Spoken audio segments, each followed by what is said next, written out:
Hi, so we are going to discuss the basics of limiting factor in this small video. So what I'm going to take you guys through is what do you mean by limiting factor, and I'll explain what limiting factor is through a simple numerical example so that it becomes all the more clear. Now before we start into how to sort the sums or how to solve the sum of limiting factor, let me start with what do you mean by limiting factor. See, limiting factor means any resource, any machine or any resource which is limited in nature, and this limitation is going to impact your profit making potential. This means that you could have sold more goods, but because of some factor which is restricting you, you are not able to meet your full demand, because of which your potential or your ability to make profits is restricted because of the limiting factor. Now, in such cases, what is going to be my objective? My objective is going to be how to efficiently use my limiting factor in order to maximize my profits. Because of limiting factor, our profits can be hampered, and if the profits are hampered, I at least need to make the maximum profits that I can make within the limited time or within the limited resource. And how do I do that? I do that by finding the best product mix. Now, what do you mean by product mix? In layman language, how much is the quantity of which product that I need to sell in order to maximize my profits? And this is done with the help of some ranking or preference system. That's my basics of limiting factor, and I do the ranking basis contribution per limiting factor or savings per limiting factor depending on the type of sum asked. All these two things will be clear with the help of an example which I have drafted for the same. Now, since I have just explained what limiting factor is, the best thing to or the best way to understand any particular concept is to just understand it numerically through an example. So let's start with the help of an example. So let's assume that I have got three products. There is chairs, there is tables, and there is benches. Every product has its own selling price, obviously, and its own variable cost as well, which means I can easily find my contribution per unit. Now let us assume that I have limited time to manufacture these products. So if I have limited time, I need to figure out how much chairs or how many tables or how many benches can I make in the limited time that I have. Now take for example that my demand is 20 chairs, my demand is 30 tables, and my demand is 40 benches. Now this is purely my demand. Obviously I cannot sell anything more than what the market demand is. So depending on the demand and depending on an assumption of time required per unit, let me figure out how many hours I require to meet my full demand. Which means if I meet my full demand to maximize profits, I will require 20 units into the hours required is 10, 30 units into hours required 10, and 40 units into hours required 40, which means I need these many hours. This is total hours required. I need 200 plus 300 plus these many hours, that is 2100 hours to meet my full demand.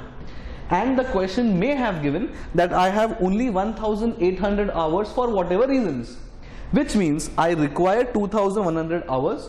I have 1800 hours, which means my labor hours or whatever number of hours are my limiting factor, because they are restricting my ability to make maximum profits by meeting the maximum demand of my products. That's the problem here.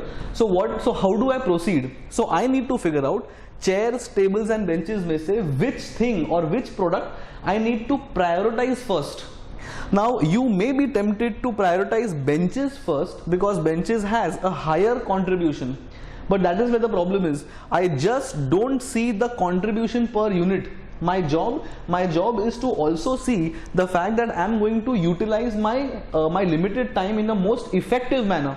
So my job is to not just look at the contribution per unit, but my job is to also find the contribution per hour.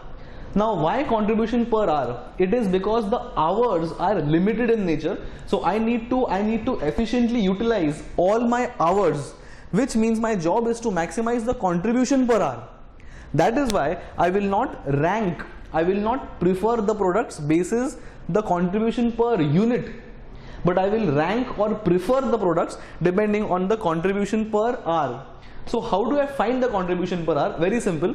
Find the contribution per unit first, as usual, SP less VC, then divide by the time required on a per unit basis. Why? Because we have already found the contribution per unit.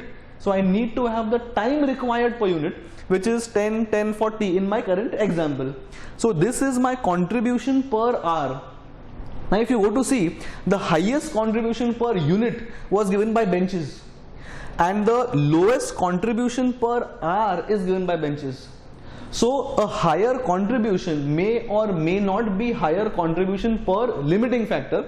That is why don't look at contribution per unit, but look at contribution per hour, which means I will need to rank basis contribution per hour, which means I will rank table first, because that is giving the highest contribution per hour. Note that the contribution of table is not highest per unit basis, but it is highest on a per hour basis, which means I will first prefer to sell tables.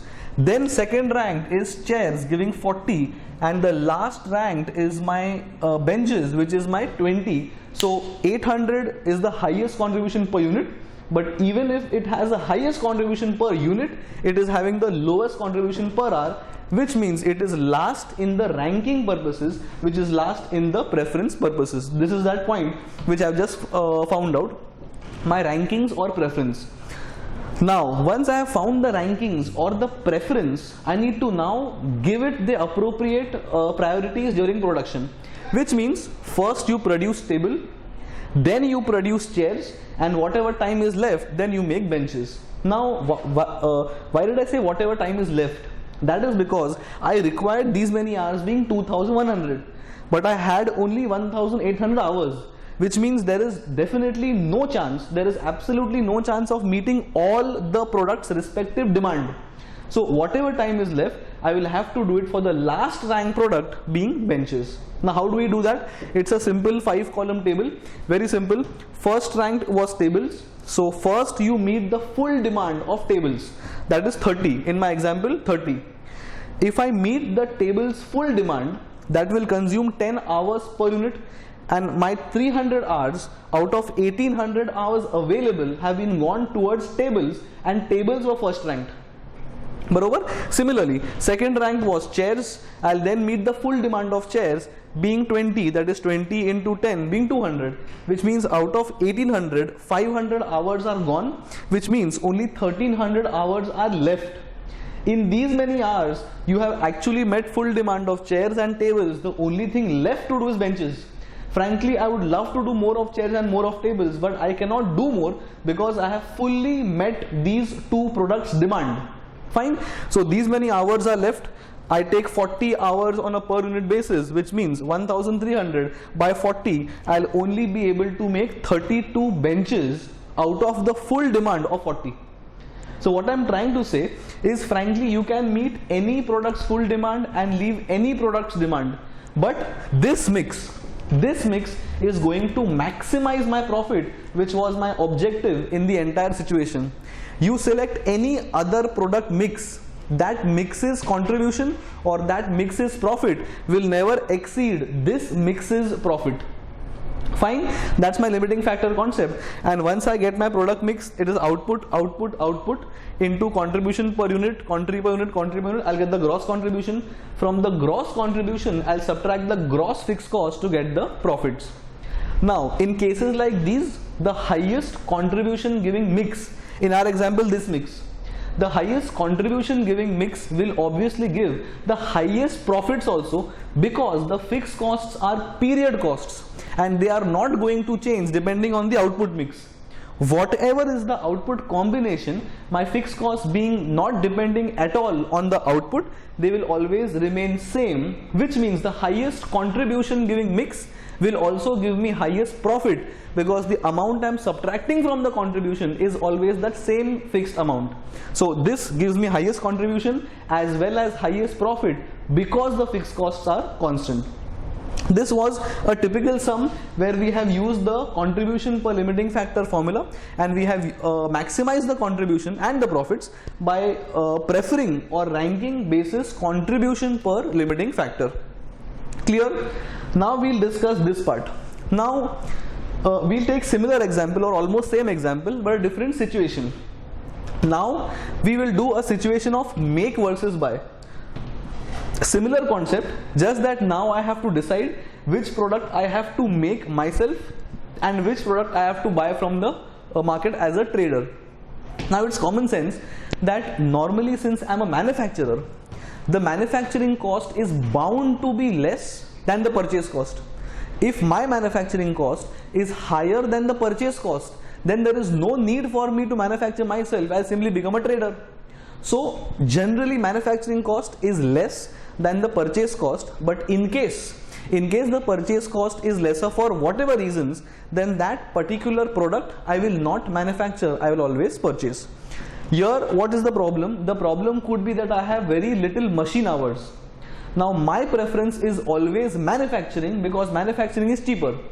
But if at all my machine hours are limited, I will be forced to buy something which I can't manufacture, because there is absolutely no need to let go of the demand. So might as well, rather than letting go of the demand and letting go of the contribution, I would prefer to purchase at a higher price and still earn contribution.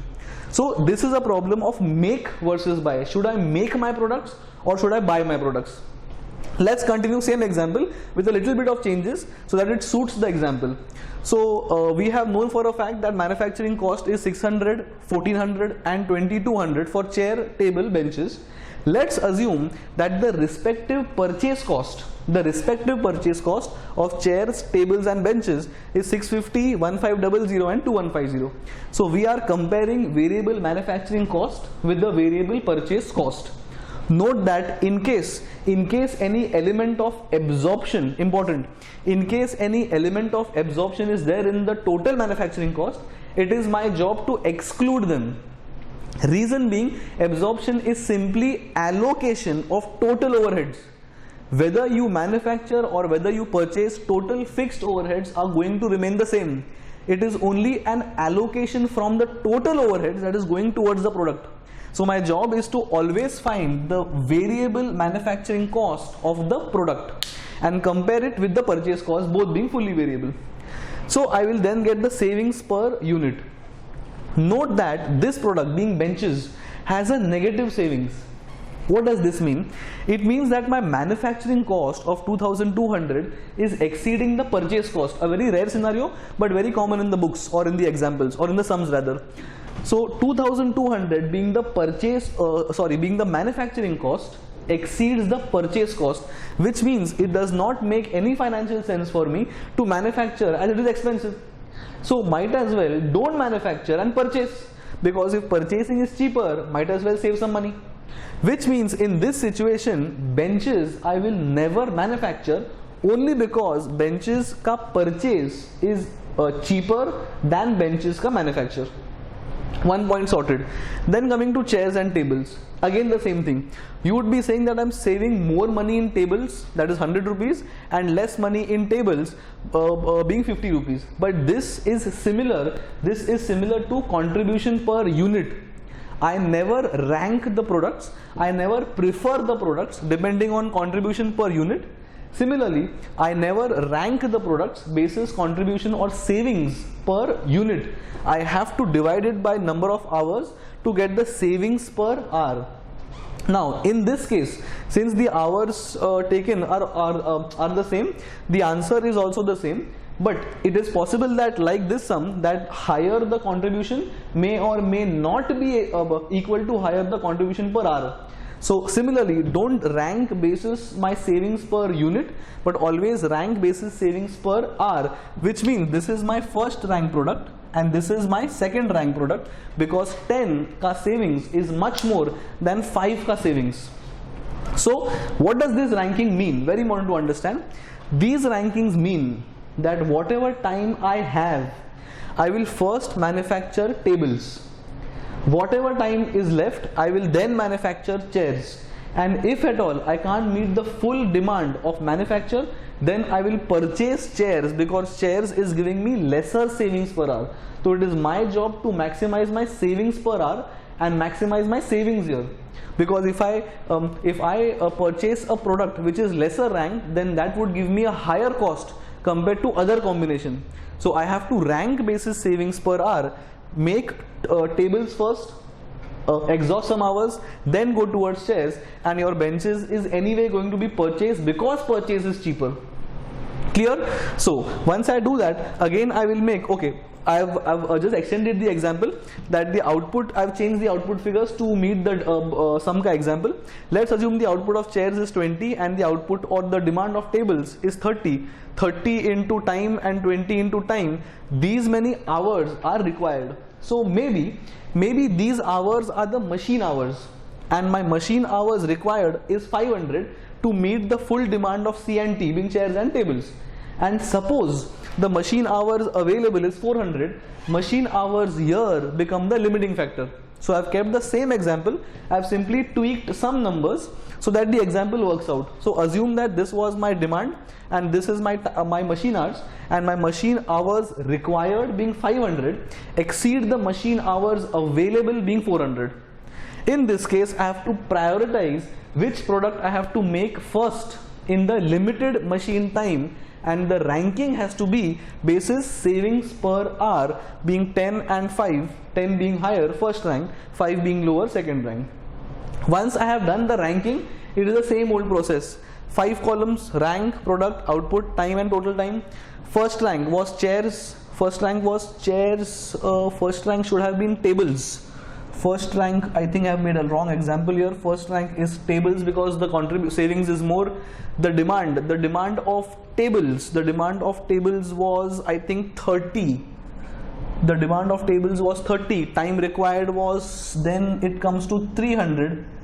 And the balance time of 100, I have made some silly errors here. The balance time of then 100 will be used to make second rank product being chairs, and since I take 10 hours to make a chair, I got only 100 hours available, so I can make only 10 chairs in the balancing time. This means as far as benches is concerned, I will fully purchase all the requirement. Whatever the demand, I'll simply purchase all the requirements. As far as chairs is concerned, the second rank product, I will manufacture 10 chairs. I'll manufacture 10 chairs, and the balance requirement of chairs being 10 more, I will simply have to purchase because there is no other option. And as far as tables is concerned, since tables was the first rank product, I have made full requirement of tables by consuming the total hours, and that is how I find my product mix. So 40 benches, I think 40 benches, demand is coming probably from here. 40 entire benches will be purchased, and I think this is going to be 10 chairs. 10 chairs will be purchased because of my decision. So this entire part was make versus buy situation. I was deciding what to manufacture and what to purchase. Here I have to find savings per limiting factor being savings per hour, and here I have to find contribution per limiting factor being contribution per hour. So this was a very simple example of limiting factor sums. I've got two categories of sums. Either you maximize the product mix for sales, or you maximize the savings. You maximize the savings through deciding which product to manufacture first and which product to purchase later. Thank you.